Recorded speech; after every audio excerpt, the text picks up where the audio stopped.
Welcome to the image analysis for the clavicle projections and the AC joint projections. We will be discussing image analysis guidelines for both these procedures. We will be discussing common positioning errors, how to identify them, and how to take corrective action. Let's start with the AP projection of the clavicle. Image analysis guidelines for the AP projection of the clavicle state that the medial clavicular end should lie next to the lateral edge of the vertebral column. The clavicle and the superior scapular angle are visualized at the same transverse level. The mid-clavicle is at the center of the exposure field. The clavicle and the acromion process are all to be included within the exposure field. Here are those guidelines for your review. So first, let's look at how torso rotation can affect the AP projection of the clavicle. First, when the torso is rotated away from the affected clavicle, the medial end of the clavicle will be superimposed over the vertebral column, as shown in this projection.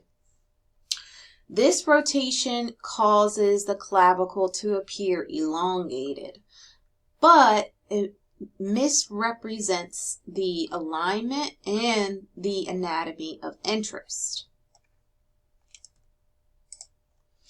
Now, when the torso is rotated towards the affected clavicle, you can see that the medial clavicular end moves away from the vertebral column, and the clavicle appears foreshortened longitudinally.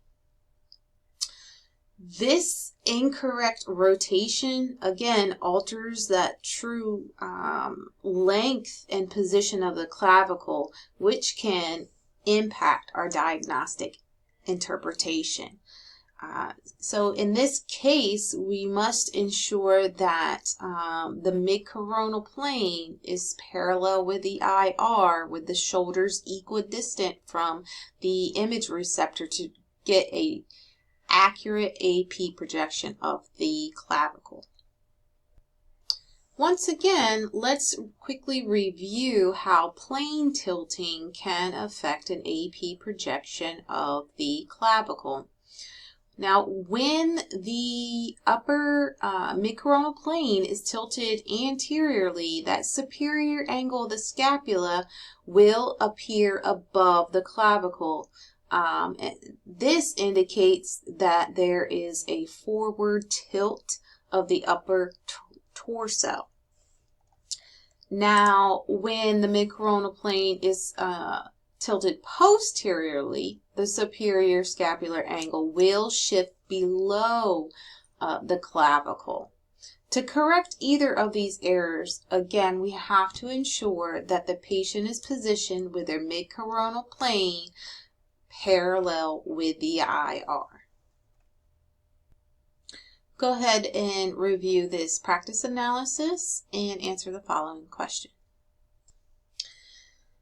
When conducting an assessment of a AP clavicle projection, we want to evaluate two key anatomic relationships. We want to look at the position of the superior angle of the scapula and also the relationship between the medial clavicular end to the vertebral column.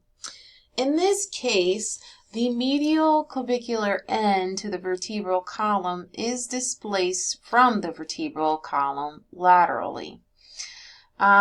This means that the patient was rotated towards the affected shoulder. So in order to get them in proper alignment, we need to make sure that mid-coronal plane is parallel with the IR. Also, we do have or as you can see, the superior angle of the scapula is demonstrated a little proximal to the mid clavicle. Just ensure that MCP is parallel with the IR to ensure proper positioning for the AP projection. Go ahead and take a few moments and evaluate this image and answer the following question. So let's review this practice analysis together. We want to look at the relationship of the medial clavicular end to the vertebral column. It is in alignment. We also want to look at the superior scapular angle and its position to the mid-clavicle. It is actually positioned proximal to the mid-clavicle. This should indicate to you that the upper mid-coronal plane is tilted anteriorly. In order to correct this imaging error, we need to ensure that the mid-coronal plane is parallel with the IR. In addition, the acromion is clipped in this projection, so ensure that you include all anatomy that is required for the projection. Go ahead and review this next practice analysis and then answer the following question. So let's review this practice analysis together. First, we want to look for the medial clavicular end. Well, in this case, our medial clavicular end has been excluded from the projection, and therefore our two-part IR alignment is a little bit misaligned here. So we must ensure for the next projection that we collimate appropriately to the anatomy of interest. Next, we want to look at the positioning of the scapula. The superior scapular angle is found posterior to, or positioned, inferior or posterior to the mid-clavicle. In this case, the mid-coronal plane is positioned posterior. Therefore, we need to align that upper thorax or that mid-coronal plane parallel with the IR to ensure proper positioning for the AP clavicle. Let's move on to the AP axial projection of the clavicle. Image analysis guidelines for the AP axial clavicle projection state that the medial clavicular end should lie next to the lateral edge of the vertebral column. The superior scapular angle is visualized inferior to the clavicle. The medial end of the clavicle is superimposed over the first, second, and third rib. Middle and lateral thirds of the clavicle are seen superior to the acromion process, and the clavicle bows upwardly. The mid-clavicle is at the center of the exposure field. The clavicle and the acromion process are included within the exposure field.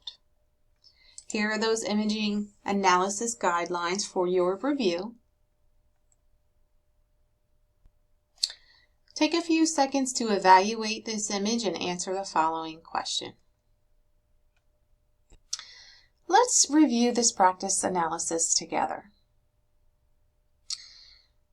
First, we're going to review the relationship of the medial clavicular end to the vertebral column. It is aligned appropriately, so there is no rotation. Next, we need to evaluate whether or not we have a sufficient amount of central ray angulation for the AP axial projection. In this case, we do not have a sufficient enough central ray angulation, and we can determine this by the position of the lateral aspect of the clavicle. The lateral aspect of the clavicle should lie superior to the acromion process, and in this case it does not.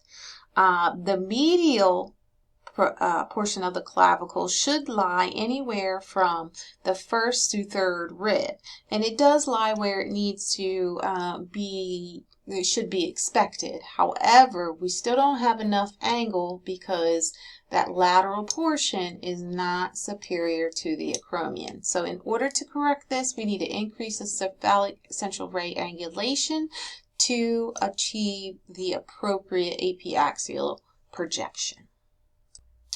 So let's move on to the AP projection of the AC joints. Image analysis guidelines for the AC joints AP projection with or without weight state that the lateral clavicle is horizontal. The lateral clavicle demonstrates minimum acromion process superimposition.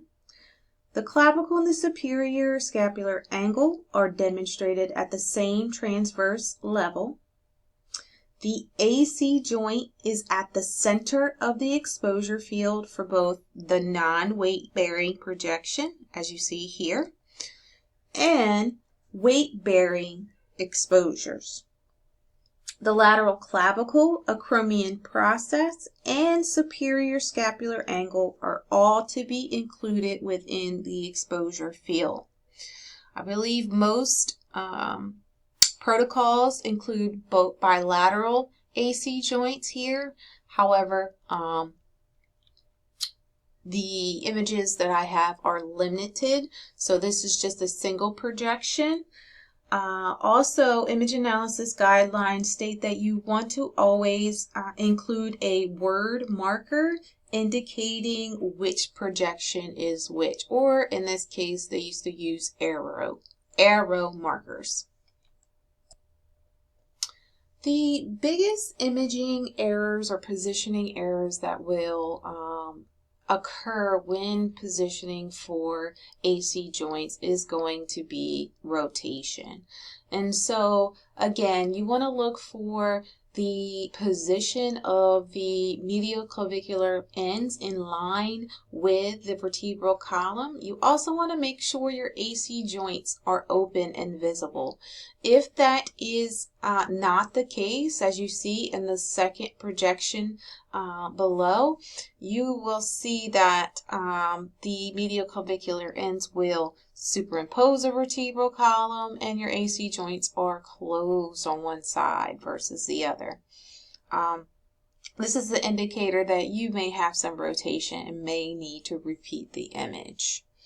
This concludes our image analysis for this session. If you have any questions, please feel free to reach out.